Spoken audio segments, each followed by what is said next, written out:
What's going on, everybody? Matt here. So today's finally going to be my review on Korra book number 3. I am super excited just to jump in and talk about this book, but before I do, please make sure to subscribe down below. It does help me out a lot and it's free, so you can unsubscribe at any point. I will be coming out with much more Korra and Avatar videos, so please do that down below, but let's jump into the review.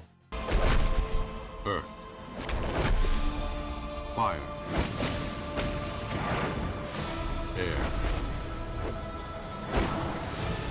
Water. Okay, so Korra book number 3. What an amazing book. This was definitely a step up after book 2, which I didn't really like. If you saw my review, I wasn't the biggest fan of book number 2. It was off. It was just off. But this book felt the closest to Avatar: The Last Airbender out of all 3 so far. And I thoroughly enjoyed this book. From start to finish, I was just hooked the whole time. I was just binging this whole season. I don't think there was a dry episode. I don't think an episode was terrible. I think every episode was pretty good. Yeah, there were probably some that were better than others, but I just kept watching. I binged this whole season in 2 days, which, granted, it's only 13 episodes, so it's not the hardest show to binge, but I struggled with book 2. I struggled watching that book just because it wasn't great, but this book was actually incredible. It was actually great. I loved everything about it. I really did. Yeah, there were a few things I didn't like, but those are just nitpicks. For the most part, I enjoyed everything about this book. So let me just jump in with the idea that the Air Nation is being rebuilt throughout this season. So after the events of book number 2 and the Harmonic Convergence, people just started popping up with airbending. Boomy is one of those people who can start to airbend. They go and recruit a few other people, and it's just such an interesting idea. I didn't think that they would actually rebuild the Air Nation during this season, nor did I think they'd do it throughout the show. And it really did catch me off guard. I was like, wait, Boomy can airbend? Since when? And then more people started popping up in more cases, and I'm just like, this is such an interesting idea. I didn't really think they'd actually do something like this, but they did. And throughout the season, we see the Air Nation actually growing and people joining. Yes, it came with trouble, and I'll talk about that trouble in a little bit. But I love that idea that the Air Nation is finally being rebuilt, that more airbenders are coming to existence. More airbenders are actually in the world now. And I don't know, it's just fulfilling knowing that Aang always wanted to rebuild the Air Nation, and now seeing it come to light with his son building this Air Nation up and just more people joining. It was just great seeing more airbenders and just this whole nation and the air nomads just coming back into the world. It was just, I don't know, it just felt big and it just felt really cool, and I just love that idea. I really enjoyed the antagonist group in this season because they just had a strong motive. They were all just so powerful and just really posed a threat, and we see that very much throughout the season. So the antagonist group is a group of anarchists led by Zaheer who want to bring balance to the world, their idea of balance, and that is a world without borders, without nations, without kings, queens, higher-ups, and as he claims, it's a world where a man's allegiance is only to himself. They are just a huge threat, and that's very clear early on that they're a threat and they're very strong because they're each in a different jail cell, very far apart to combat their different abilities. One's a combustion bender, very similar to the one we saw in Avatar: The Last Airbender. The other is a very skilled water bender. The other, a lava bender. Yes, there's lava benders now, which blew my mind. And then Zaheer ends up getting airbending abilities, and he's just incredibly strong with that. And throughout the season, they're trying to capture Korra. They want to end the Avatar cycle as part of their plan, as part of their idea of balance and freedom. So they want to kill the Avatar. And that's the struggle that the characters are facing, trying to get away from this group, trying to protect Korra, and it just created for such an interesting narrative. And Zaheer and his group were just such a great antagonist group, and I just really enjoyed them as the main threat of this season. And as I mentioned, the goal of the Red Lotus is to bring their idea of balance to the world, which is chaos. And one thing I did like is how they tied the Red Lotus back into season 2, because Unalaq was actually part of the Red Lotus. He helped this group. And I like the idea that they're able to tie together Unalaq and this new antagonist group. I think it just, kind of helped blend the 2 seasons together in a way and just kind of form a tighter knit. It was just nice to see the connection between the 2 seasons. So I want to touch on the characters just for a moment before I really jump back into the story, because the end of the story is really well told. So the characters, Korra, Mako, Bolin, and Asami were much better this season. I actually really enjoyed their characters.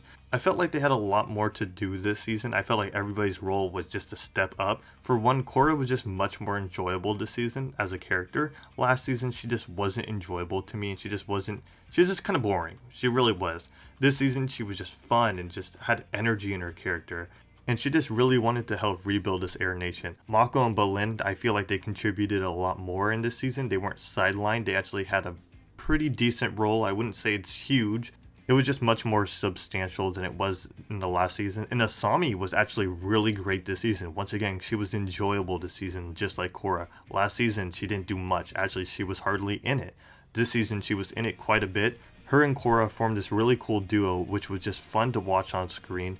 It was just so enjoyable anytime they interacted. I just loved those two characters as a duo. They were just so much fun. And yeah, for the main four, for Team Avatar, I'd say they were really enjoyable this season. Just very fun to watch, and just I feel like their roles and just how they acted were just much better this season. So I want to touch on something in regards to Mako and Bolin very quickly, because it did kind of bother me. It's just a small nitpick, but still I want to talk about it. So while Team Avatar is in Ba Sing Se because they heard there were airbenders there and they're looking for them, one of their new students they recruited, Kai, ran away. So Mako and Bolin go searching for him. And while they do this, they run into their family. And it's this huge coincidence that they run into their family. Their family recognizes them somehow. I get that they probably recognize them because they are like pro benders and they did the sport. But still, it's just this huge coincidence that they ran into each other. It's like, what are the odds of this actually happening? And it just, I don't know. It's just a little nitpick. It just felt kind of forced that they met up. But I guess it added a little bit to their character, so it is what it is. But I don't know. That's just my little nitpick.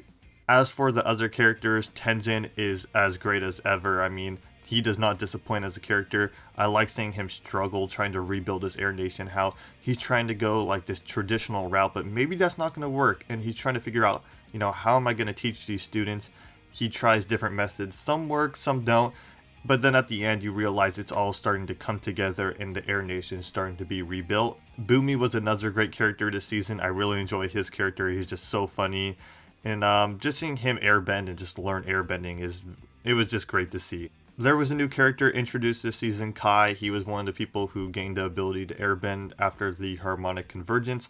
He was actually a really good character. At first, I was like, I don't know about him. But as the season went on, I really enjoyed his character. He was a pleasant surprise and a great character for the season, in my opinion. Another character that was introduced this season was the Earth Queen, and she was annoying. I don't know what it is about these Earth Queens and Kings. They just all are not great characters in my opinion, and they're just annoying. But the Queen is more or less just there to prove Zaheer's point, really, because she is a terrible ruler. She only cares about herself. She doesn't care about her civilians. She even kidnapped some of her citizens, and she's trying to form like this whole air-bending army, I guess you could say. And she's just a terrible ruler overall, and it's very clear. It proves Zaheer's point that these kings and queens shouldn't be in power, and Zaheer kills her. He kills her. I mean, they don't show it on screen, but he kills her. It's just very much implied, and I'm just like, oh wow, did not expect that. Did not expect that, and that creates like this whole like chaos throughout Ba Sing Se, and it sparks a lot of movement, I guess you could say. But yeah, I did not expect that. Did not expect that, but yeah, she's annoying. Did not enjoy her character at all.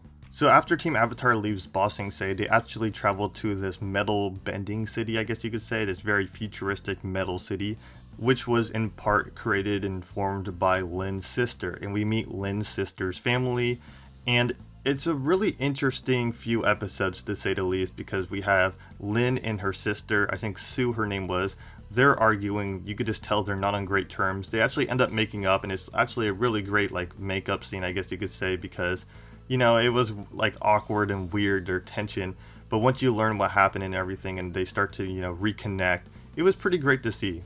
As for Lin's sister, I actually really enjoyed her character, and I think she was a really good addition to this season. She was just a really great mentor to Korra while Korra was trying to learn metal bending, which she does learn. I think that's an awesome trait for an avatar. I don't think any other avatar learned metal bending, so Korra being the first was really cool. But Sue was actually very helpful in this season. She was very skilled at metal bending, and her skills came useful. She did help Team Avatar in multiple different ways. And yeah, she was just very skilled, a very good character, and I really enjoyed her addition to this season. So while Team Avatar is in this metal city, some trouble sparks. And it's a really secure city, I should mention. You could just tell it's very secure. They close it down at night, so you wouldn't think that, Zaheer and his group can get in, but they do. The group actually ends up getting into the city somehow, and they kidnap Korra, then they get trapped, and everybody's trying to rescue Korra, which they do, and it's this really cool rescue scene where everybody's just trying to defeat these guys, and you realize this group is just so strong at this moment, even though, it was pretty obvious before, but you really see their strength and might right here. And, they end up rescuing Korra, but you have to figure out, who actually let them in the city, because the city's so secure. Who let them in? And we find out it's Aiwei, which I felt was pretty predictable. I just kind of realized right away, he's a truth teller, so I was like, he's going to try to fake it somehow. And yeah, he was actually the traitor. Aiwei actually ends up escaping after they figure out it was him. Then Team Avatar goes looking for him, they find him, and Korra enters the spirit world. And this is where stuff really starts to get going towards the end.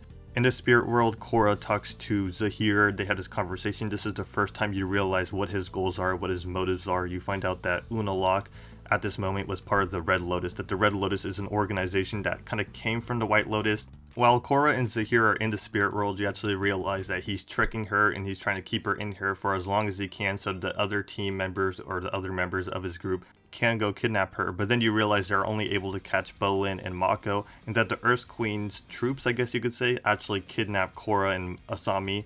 Korra and Asami actually end up escaping, and then Bolin and Mako are actually released, and they all end up meeting up in this little town. Mako and Bolin actually get their family out of Ba Sing Se because Ba Sing Se is in chaos right now because of the queen's death.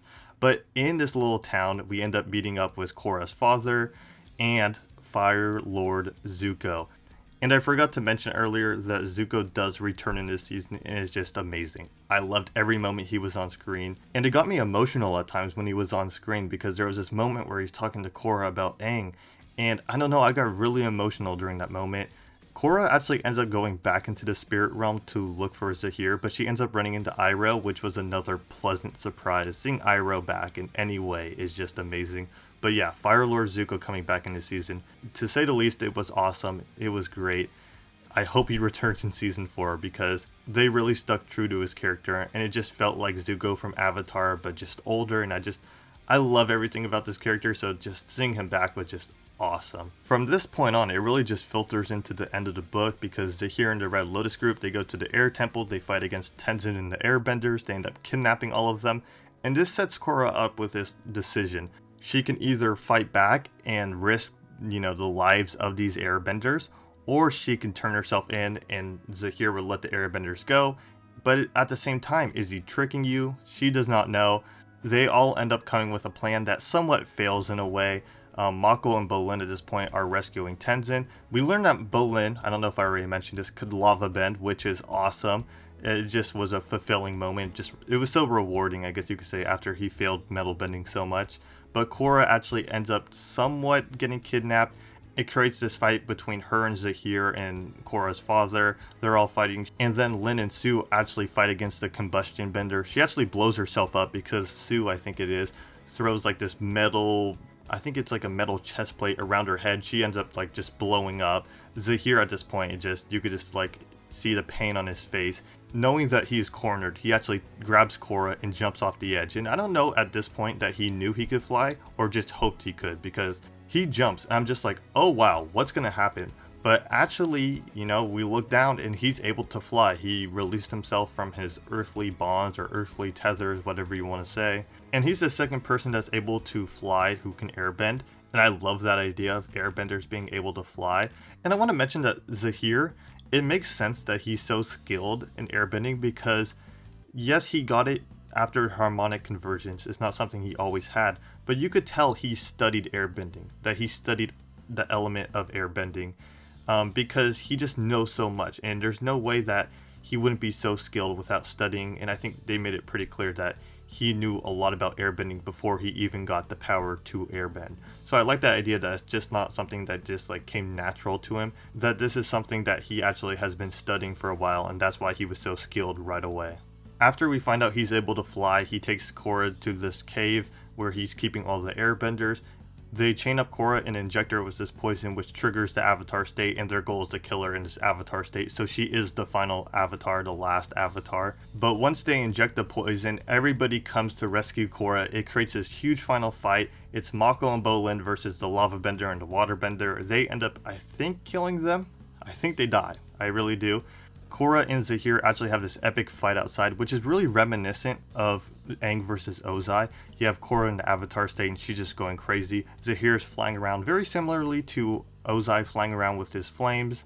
Also, the setting was very similar to that final setting with like these rock pillars, and it made for this epic fight, which was just so enjoyable and so entertaining throughout. Korra, with the help of the airbenders, actually end up defeating Zaheer. They trap him in like this little rock prison. He's cackling because he thinks like, I still won, she's still poisoned. And then we find out that the poison's metallic, so they can actually like bend out the poison. My only thing is Venom actually metallic in real life, or is that just something that happened to be true in this show? If Venom is metallic in real life, then it makes sense that they can bend it out. But if it's not, I mean, obviously it's just something in place so the story goes forward and she lives, so I don't know about that. But this final fight really did take a toll on Korra, and you could tell in those final few minutes during Janora's master ceremony, or whatever you want to call it, where she gets her airbending tattoos and you realize she's a master.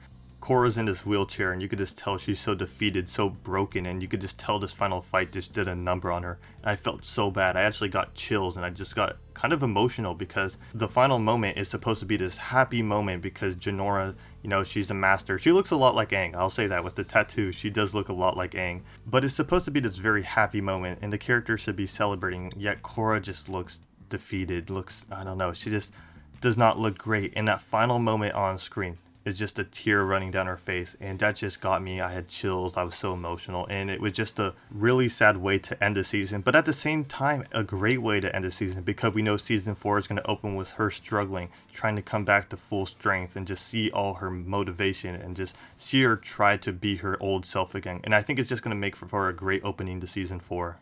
I think I talked about nearly everything I wanted to talk about. I'm going to go through my notes really quick to see if there's anything else I want to bring up before I wrap this up.